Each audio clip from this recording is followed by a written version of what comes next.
$50. That's all it said. Just $50, scribbled quick on a scrap of cardboard nailed crooked to a battered fence out by the last old gas station before Elk River disappears into pine and memory. Free shepherd pups. $50.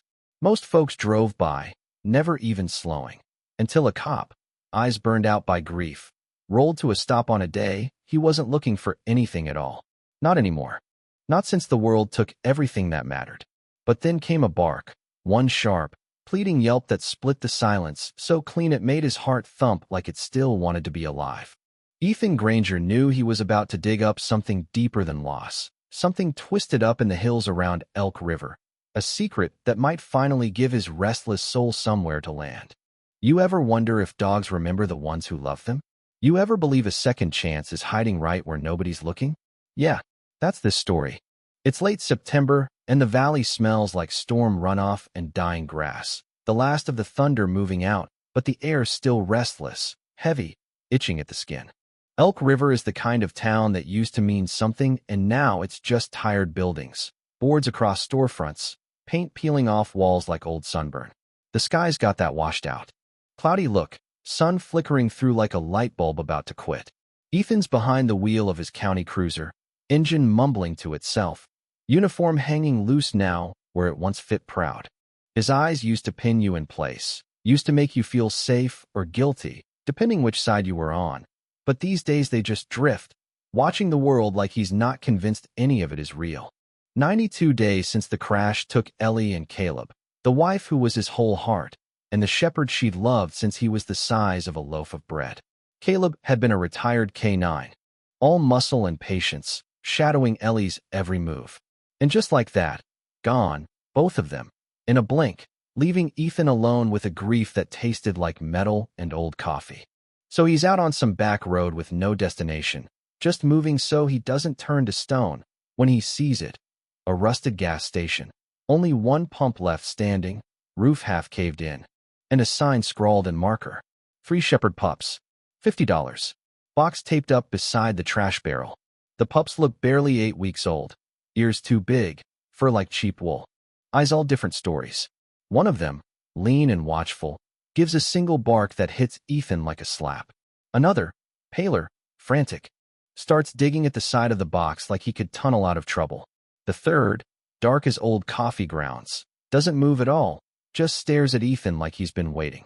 The man who posted the sign, tall, thin, hiding under a wide-brim hat, disappears behind the station without a word. By the time Ethan steps out, he's already a ghost. He kneels down. "You got no business being out here," he says, his voice sounding strange in the open air. The dark pup, Echo. Yeah, he names him right then. Even if he pretends he doesn't.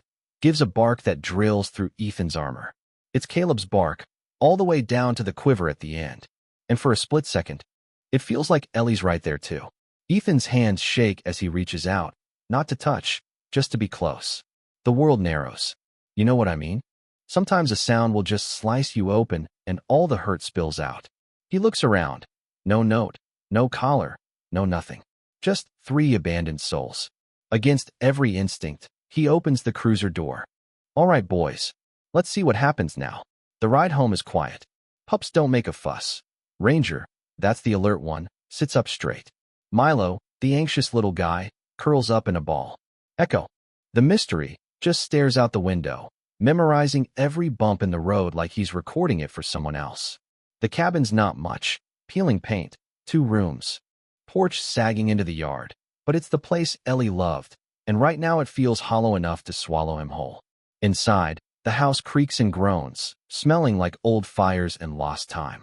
There's a picture on the mantel, Ellie laughing, Caleb at her side, and Ethan can't look at it for long. He fills bowls with water and emergency kibble. Watches the pups eat like they haven't had a meal in days. Later, as dusk bruises the sky, Ethan steps outside with a beer and a notepad, Ellie's grief journal, which he always thought was dumb until now. He scrawls, Day 1. 3 pups. 1 barks like Caleb. Not sure what I'm doing.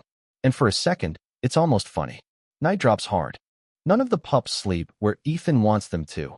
Ranger under the door, Milo in the closet, Echo already curled up on Ellie's side of the bed. Ethan sits on the edge, staring at the wall. "You don't make sense," he whispers, but Echo just puts his head on Ethan's thigh and breathes out slow. "You ever sit so quiet you could hear your own bones settle? That's how it feels." Next morning, Ethan's on the porch, coffee cold in his hand, watching Ranger patrol the yard like a rookie cop. Milo bursts out, nervous as ever, reacting to every sound. Then a blue truck rumbles by. Earlier than anyone ever drives out here. Echo sits by the window, following the truck's shadow until it's gone. Later, Ethan finds Caleb's old leash in the shed, frayed leather, chewed up at the handle.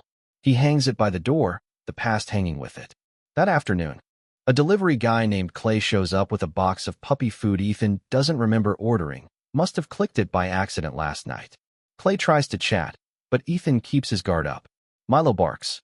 Clay laughs, says he heard howling last night. "You live up here alone?" Ethan just nods, slams the door as soon as Clay walks off. Something about this place, about these dogs, feels like trouble and luck all tangled up together. Later, while clearing out the attic, Ethan finds Ellie's box, hiking boots, rain jacket, a faded map, and buried under it, Caleb's collar, still smelling faintly of cedar and fur. Just as he's turning it over, Echo barks downstairs. One bark, pause, two barks. The same command pattern Caleb learned on patrol. Ethan freezes. When he comes down, Echo presses his nose to the tag. There's something in this dog, something old, almost haunted. A knock on the door breaks the trance. Delivery again? No. A woman, Janie Kerr, steps out of the forest. Young, wiry, dirt under her nails, camera bag slung over her shoulder.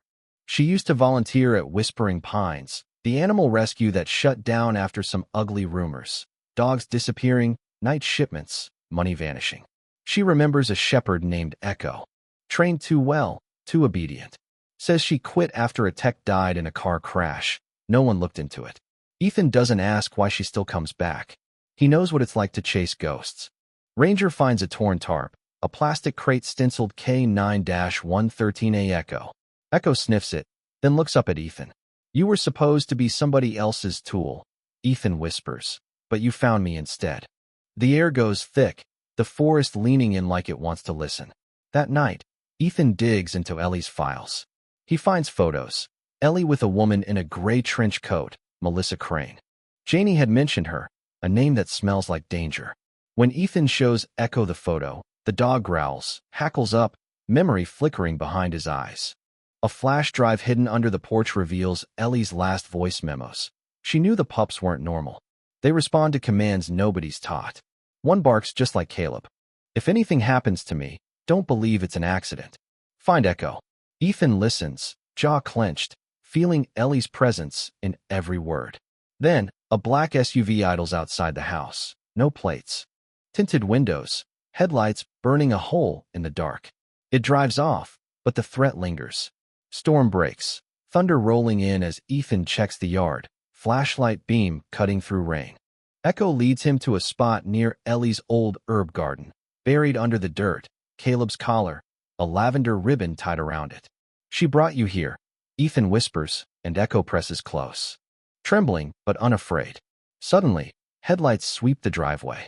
Melissa Crane steps out, trench coat soaked, flanked by two muscle-bound men. "We've come for the dogs," she says, cold as river ice. "They're not yours. They were never meant for this," she says, eyes landing on Echo.